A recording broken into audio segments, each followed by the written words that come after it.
What is up, you guys? I hope you're doing well. I am. I just got home from work. It was kind of late. I had a private party. I just wanted to, share the blessing and testimonial of, and before I get into it, we're here for our weekly energy oracle forecast. So we're going to be talking about the energetic weather of the week and then kind of the spiritual weather for the week ahead. But I just wanted to say that this past week was, I guess, everything you could possibly expect for fall eclipse season of the year of our Lord 2025. It was absolutely bonkers and insane.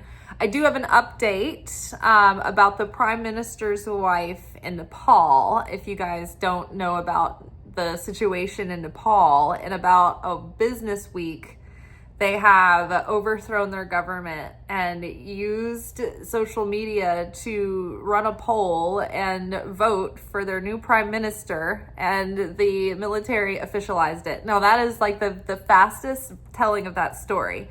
This is the most fascinating thing I have seen in my life. It plays out like a Hollywood big budget action movie with like almost to the degree of like satirical or like because it's like that it's just unbelievable what happened. Look at the stories, like you can search it on social media, but basically these students were peacefully protesting. They had organized this is Gen Zers, and they were protesting nepotism and corruption and the government and et cetera. Well, after this protest had been going on for a matter of maybe days, I'm not sure about that detail. The crowd was fired on by the government. And I've heard one account early on was like 15 dead and then 30 dead. And then I've heard up to 50. So I'm not sure how many in the crowd died, but it was between 30 and 50 of innocent civilians that were peacefully protesting. So this sent the crowd into a riot, and they revolted, and they start tearing up the town and looting the businesses that are owned by the people who own the politicians. And I mean, they're going at it, but they're very organized. And so everything gets out of control, and then the government panics and they shut down social media, thinking that that's going to get things under control. And as it turns out, that made it worse. And so the crowd goes absolutely berserk. They turn it up to 11. They start setting fire to everything important that's related to leadership, governing, and the people involved in the corruption. Overnight, they go into absolute political collapse and anarchy. They burn down the palace that is the home of the prime minister. The prime minister's family is like going up for a rooftop evacuation. They lose the prime minister's wife. This is the update. So they thought that she had died in the fire. As it turns out, so the prime minister abandons his wife to save himself. The wife gets out of the front but injured, and so the crowd finds the wife who's injured, and they make sure and get her safely to the hospital and then continue rioting while this is not funny. I am like flabbergasted that I'm even telling this story, that it's real. This is not a movie. It's unbelievable to me. And so cut to the rooftop evacuation of a helicopter coming to life flight the rest of the prime minister's family off of the rooftop, and they're like hanging from a rope. And this is I think multiple families of leadership had to be airlifted off of the roof of their home. Unbelievable. And so they are minus leadership for about, I think, less than 24 hours. It was overnight, things were crazy. The next day, things were still hot. But then I think by the next evening, they had voted a new prime minister into office via running a poll on Discourse, or whatever that app is called. Don't expect me to be in the know about new Fandango apps. I don't know about this social media stuff. So anyway, where were we? They voted a new prime minister in via this social media app. Like, they ran a poll, and it was a former Supreme Court justice who was really stern on corruption. And so all of them really approve of this woman. They like her, so they voted her in. The military upheld it. And so she is officially been sworn in as the interim prime minister, probably to be the official prime minister, I guess. But she's the first female prime minister of Nepal. This has all happened in less than 5 business days.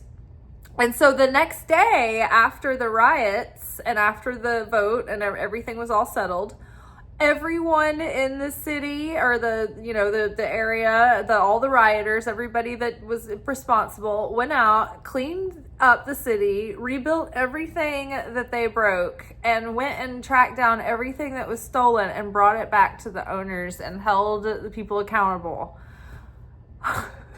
I'm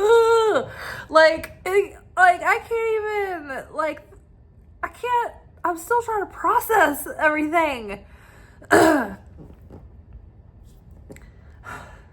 But that is a real story. That really happened. But you can go look up the details. But that is the bullet points of the event. But holy shit! So like this is happening. The flotilla has done the repairs, and they've been able to come up with some additional planning and security in light of the escalating situation. And so they are headed towards their destination. Things are escalating over there, and just everything's been wild all week long. And plus all the stuff going on here at home with everything. Just insanity this week. So I'll be interested to see like how eclipse season wraps itself up during our next lunation.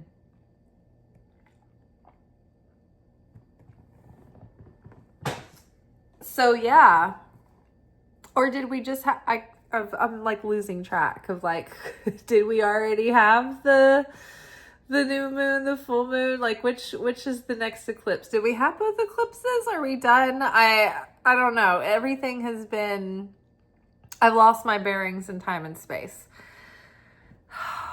Oh, however, I will say that the point I was making was that, so this week I wanted to testify that, so part of doing teshuva is giving to charity.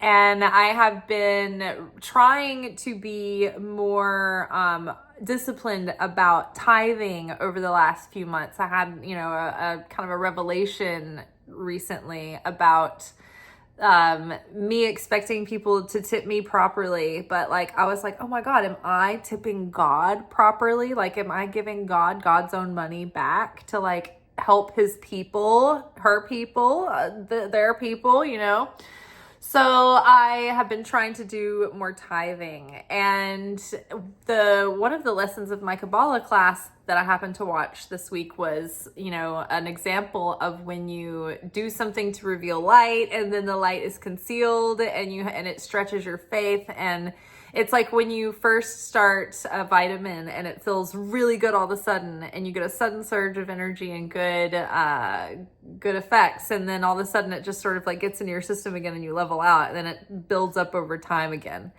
Or when you tithe, and at first, like maybe the first time you tithe, you have something like instantly happen that's really good, and it kind of helps you.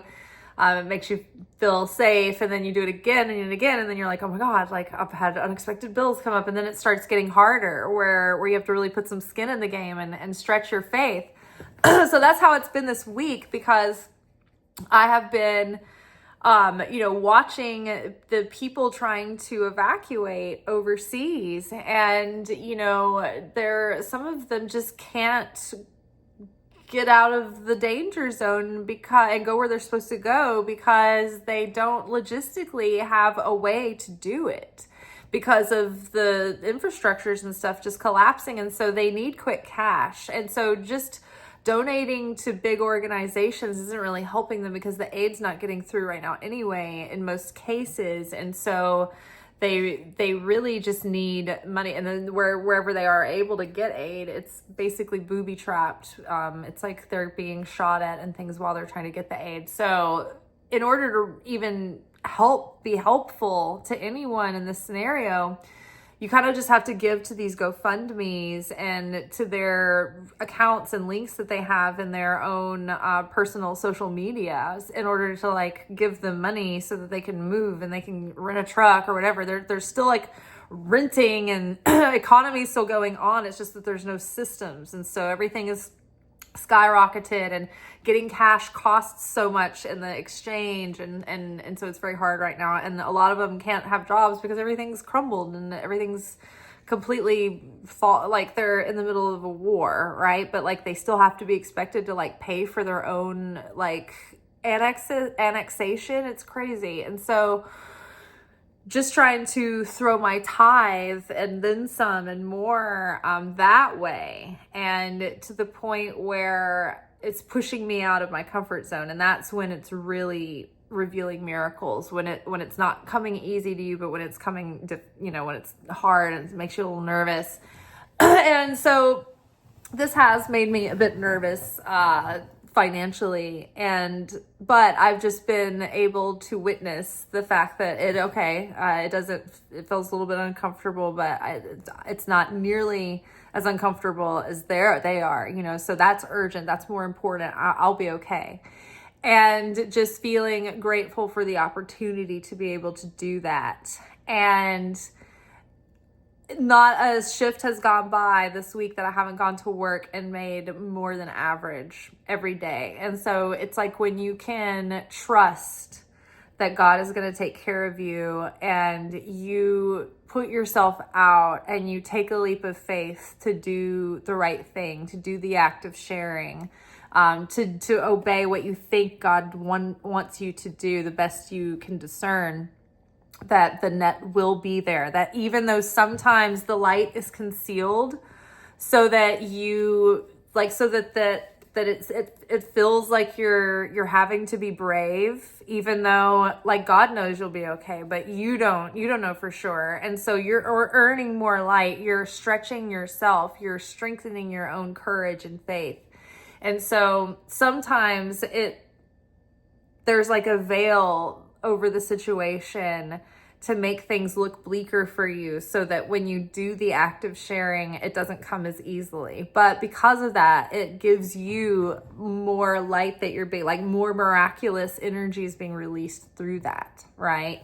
So I just prayed that I just held the vision of like the loaves and fishes that were multiplied, and I just prayed that whatever that gift was, that it would be multiplied, or that it would be charmed in some way that would set off a chain of positive and protective events.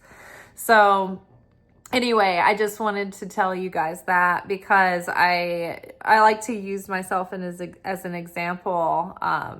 I don't love talking about my own self, but I feel that it's useful, because when I have my Kabbalah teachers, they tell me about their personal lives and their own growth and their own moments, then it like, and then other people in class, when they have questions and then we workshop their issues, like you can see yourself in other people and the scenarios that they're going through, and it helps so much, I think. So it helps put all of these concepts into the everyday, practical, mundane, moment to moment. How does it look when we're going through this? How does it look when we pause? What a pleasure. Why is this in my movie? Kind of thing. All right. Oh my gosh. So, wow. What were we just talking about, guys? Giving sharing to others and caring about other people and wanting to help them directly and have a direct positive impact to help give them stability and security. This might be something that is on our mind throughout this week as well. So this is our last week of Tshuva in the month of Elul, which is the month of Virgo, before Rosh Hashana next week. So what do we have here? I guess we have, let's see, today we're in our half moon, or the third quarter, and okay, so next Sunday, the 21st, is the new moon partial eclipse. And so that's the new moon before Rosh Hashana. And then on the 22nd, that is Rosh Hashana. The 23rd is Rosh Hashana. The 24th is the last day of Rosh Hashana. So this is our last week this week to do the atonements, to make right for our wrongs, to do acts of sharing, to give charity. When we do acts of sharing and give charity, it cancels out judgment for ourselves. It helps us correct darkness. It's like working off your spiritual credit card debt. What else? We confess the things that we have done wrong. Like we face the truth about ourselves. We do active self-inventory and think about, the ways that the mistakes that we made through the year and how we want to do better and how we want to come into alignment again and align our heart, soul, mind with our actions and our choices and our consciousness. So these actions that we do, this helps us sweeten the judgment and the decree that we will receive on Rosh Hashana for the new year to come. And what is happening is that Rosh Hashana is the birthday of the souls of all mankind. It's humankind's birthday. And this is also the day of judgment for humankind once a year, where our soul goes to the upper realms. It's judged on our, positive actions and thoughts and consciousness and feelings through the year, and against our negative thoughts, feelings, actions through the year. And what we did through the year to try to transform and overcome our old self and our lower self and reveal more light and become more like the essence of the Creator, take on more of the attributes of the Creator. So in accordance to that, the effort that we made, then we will be judged, and then our soul will be reinvigorated and upgraded and repaired and dry cleaned and put all new apps and software on it, and then it will be re-downloaded into us on Yom Kippur.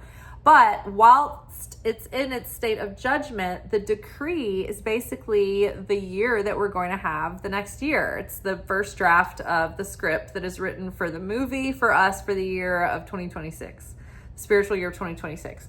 So that means good things, chaos, middle, mediocre things, who we'll meet, who we won't meet, like opportunities, all of it is decided during that judgment. And so we want to do everything we can to come in at the end of the semester with flying colors and extra credit. It's like, some of us wait until right before we go to get our teeth cleaned to floss. And, some of us floss very thoroughly twice a day, right? So that's kind of, last minute cram for your test, get that project done. So this week is our last chance to sort of get that homework in before the day of Rosh Hashana. When Rosh Hashana begins, let's call it, have your homework in by next Sunday and start getting ready for that energy. And so Rosh Hashana is not just for Jewish people, it's for all the souls that are awakened and working on themselves to elevate themselves to become more Christ-like or take on more of the attributes of the Creator. So this week, one of the actions that we might think about doing is finding ways to give others more stability in friendly acts of kindness and goodness and sharing. Be a friend to those, who are outside of ourselves, right? How can we give? How can we be a good neighbor? How can we be a good family member? How can we be a good stranger? How are we giving to others? And particularly with the specific intense situation that's happening right now, it might be good to find maybe, make your own friends over there and try to do what you can to throw them a few dollars. A little bit adds up over time, or if you can, do more. But getting these people away from where they're at nobody can argue with that, because you're trying to comply with orders and you're also helping people get out of danger and help get them the money that they need to get their needs met and basically just logistics moved. Because it takes a few $1,000s for them just to move, get a tent and get to another plot. And it's not like you can just stop wherever you want and pitch a tent. You have to pay for the space that you're in. It's again another thing that is just so hard to wrap your mind around. Like who are they paying these lot fees to? It's just you think in this moment it's just do whatever you can to survive, but I guess there's still organization, there's still logistics, still things have to move from point A to point B. So it's wild. But anyway, maybe you can find a person who needs your help and help offer them a little bit more stability. And as you offer others stability, it actually creates more possibility for more stability for you also.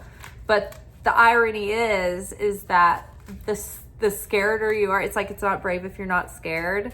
It's like when you put yourself into stretching yourself a little bit beyond what your comfort zone is, then that is actually revealing all the more light, all the more miracles for both you and them.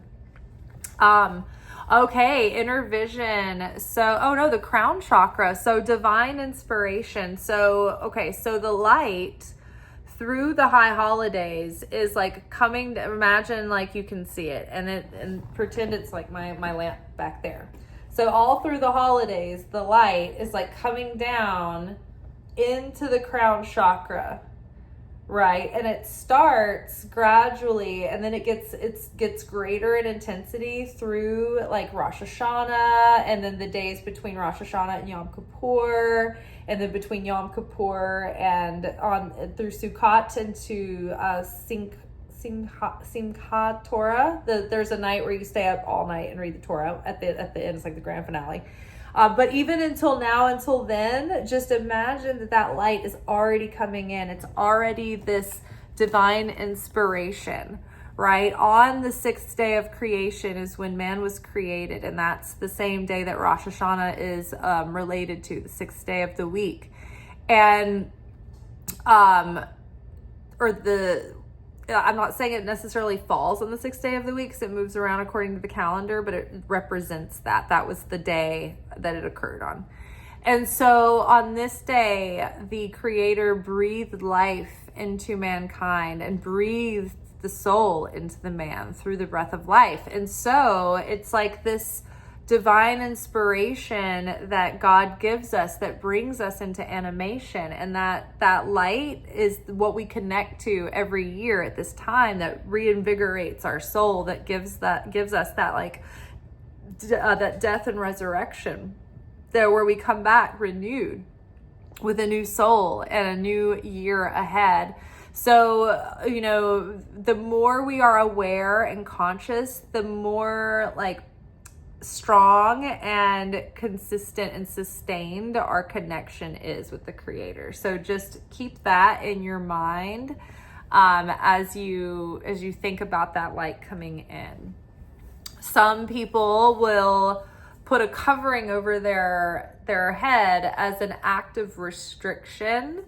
It's part of the kind of like electricity of spirituality to draw a veil and practice restriction in order to receive the light without chaos. Because if you receive in a way that's like grabbing and taking, then that reveals chaos. But if you can resist a little bit and receive by the way, like with a little bit of restriction, you hold back a bit, like pausing before your meal to gather yourself and say a blessing. Like that would be practicing restriction before you receive, before you take. So it's like that, establishing that consciousness, right? So that's the same as like covering your head for like a holy purpose. It is to not grab all that light, but to practice the restriction of saying, you know, I want to pause, I want to have reverence, I want to have appreciation and kavod as I'm receiving this consciously. So that might be something that you think about through the week. I think too that this will heighten your imagination and ideas and thoughts. Oh my gosh, here we go. Creation, the day of creation, was also the day of deception. Isn't that interesting that these two came up together? When Adam and Eve were created, the snake came and approached them and said, you know, hey, there's this destiny that you're not living up to, and you need to go and take this fruit. And the thing is, Adam and Eve would have been allowed to take of this tree, but it just wasn't yet. They were supposed to wait until a full day had passed, until they were in Shabbat. And then they would have been in the safe space of Shabbat. But the devil deceived them and got them to eat the fruit of the tree of knowledge of good and evil faster or more quickly. So they took without practicing that restriction. And so this was the veil that was drawn in that moment when they fell. They fell twice. They fell once in that act, but then they fell the second time in their shame. And so this drew a veil between their perfect union with God. And see, this is the back of the head, the back of the mind, the unconscious, the subconscious. This is where the ego slips in. This is where our unconscious fears and our projections and our unconscious belief systems, they plague us because we can't see what's behind us. So when Adam and Eve were first created, they were back to back so that they could see what was coming. When they were one being, they weren't face to face, they were back to back. And this way they had each other's backs and they could see any threat and nothing could sneak up on them. Nothing could trick them because they could see. They had full 360 view. Well, the deception was that the Satan was like, you were meant to be face to face. You were meant to be joined and not, apart like this. And that was true, but it was until they were supposed to wait until Shabbat in order to join. The eating of the apple wasn't just like a eating of the apple. The eating of the apple is a symbol for the fact that they had sex as a divine masculine and feminine before they were fully realized, before they were fully cooked. And so they took on light that they could not quite handle and process properly yet. And so when the Satan had them turn both face to face, they couldn't see what was coming up behind them. They couldn't see the deception. They didn't have that same view. They were open. They were vulnerable. They were vulnerable to attack, right? So evil got in and confusion got in, and then they couldn't discern what was good and what was evil and what was going to be good for them or bad for them anymore, like the way that they could before. Before, they were completely decisive. They knew, they felt what was poison, what was good for them, what was dangerous, what was safe. Nothing was confusing. But after the fall, that introduced confusion and deception. And so now we can deceive ourselves. We can be deceived by others. We can deceive others. We can be deceived by illusion. And so every year for the last 5,000 years, and we have 6,000 years of correction to do. So every year we try to get back the sparks of light that we lost. We try to correct the sin of Adam, and we try to correct what had gone wrong in the garden. So every year we're doing correction to get back to that place of paradise, of oneness with the Creator, of union, so that we are in creator consciousness and not destroyer consciousness. So that we are in the tree of life consciousness, which is immortality and fulfillment, as opposed to tree of knowledge of good and evil, which introduced pain, death, darkness, and suffering in the world. So this week, these are themes. These are the most primal energies of our origins that we are working with. It's like a portal, a cosmic portal is open, and we're connected to these energies. And there's no such thing as time and space once you're outside of this material world. And so even though Adam and Eve were not physical, literal beings, they were, or maybe, if you wanted to track down the very first original person who was a person from the evolution, but they're more to be thought of as archaeological or archetypal myth. And myth is not fiction. If you have read any Carl Jung and Joseph Campbell, you will understand that once you get into the astral realm of imagination and dreams and the collective conscious and our collective imagination, that those thought forms in that reality are just as real as they are here, but they are real in the astral. They are real in the light realm, not in the physical necessarily. So in that regard, Adam and Eve are real as myth and archetype. Myth and archetype are true. They're just not physically embodied in the material existence. Like, they don't physically manifest and materialize here in the material world necessarily as that level of truth, but on a cosmic archetypal light dimension sense, they are true. Now, if I go to heaven one day and I find out Adam and Eve literally happened, like, that wouldn't ruffle my feathers either. Like, I'm not one of those people that gets really caught up in the literal, well, is this literally what happened or not? I think that's besides the point. There's so much to draw from it without getting obsessed over those details. So that's just me. All right, y'all. Let's just review this real quick. So we had friendship and stability. Those kind of came out together.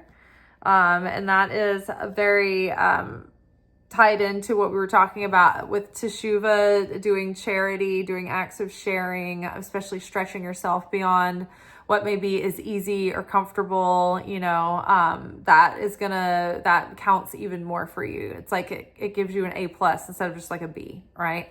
So that whatever you give that you kind of had to stretch yourself, it becomes more miraculous for the recipient as well. Divine light and inspiration is starting to come in through our crown chakra. So pay attention to revelation and insight and eureka. And, if you get messages through the week, really keep track of them, because those are big signposts of life guidance for yourself this week. And then the origins of creation and deception, getting to the root of those. And it's like, if we can undo the deception in our soul, then we can awaken and reveal the creative power of our spirit. And so the thing that separated the soul and the spirit was the veil drawn by the deception of our ego. And so as we can break those shells of ego and deception, then we start to reunite our soul with our spirit, so that the power of our spirit can shine through in the depth of our soul that is the expression of us through all of the experiences and all of the wisdom and flavor and seasoning that our lifetimes have offered us, right? The spirit is pure and like this untarnished, complete, whole, fulfilled, complete, finished product, or like untouched by anything our lifetimes have done to our soul, to our psyche, to our bodies, over time. But our spirits are untouched. Our spirit started perfect and it stays perfect and it's eternal. It never wavers, never fluctuates. Always, always, always there. So that's the difference between our soul and our spirit. At least one of the main significant differences. And so because they don't share perfect affinity of form, they're separate. But as the soul is corrected, it becomes more like the vibration of the spirit, and they get to be closer and closer and closer again. And that power of our spirit and that light of our spirit starts to shine through in our being. All right, y'all, that is all for tonight. I will see you tomorrow for our weekly anchor message, where we will be getting our spiritual assignments for the week. Until then, peace be with you, peace on earth, and goodwill towards all men.